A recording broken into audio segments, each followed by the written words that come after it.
What's up, everyone, and welcome back to Wanderer's Footsteps, to this new section where we unveil the secrets behind some of the world's monuments and landmarks.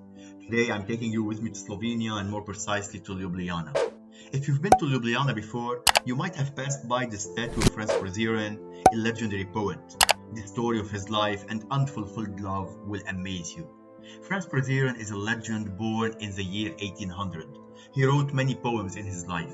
His poetry is said to be eternal, independent, and he was referred to as the greatest Slovenian poet of the Romantic period.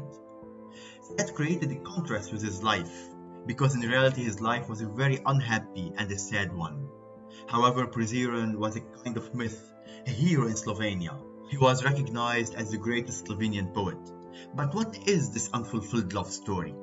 When Preseren became more independent in his poetry, one day he was in a church, and there he met the beautiful Julia, who was such a beautiful lady and the daughter of a rich merchant.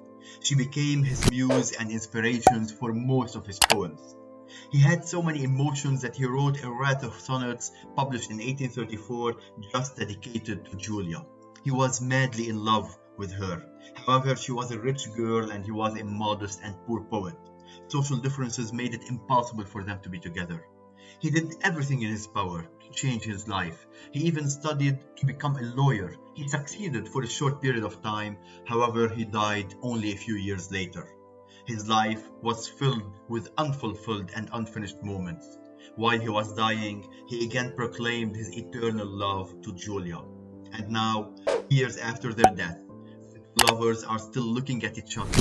If you take the time to notice the statue of Preseren, his eyes are looking towards a memorial of Julia on a building across the street. So basically, both Preseren and Julia are still looking and admiring each other after all those years. So this was my story for you today. Would love to know what you thought about it in the comments below, and I'll be seeing you next time. Cheers!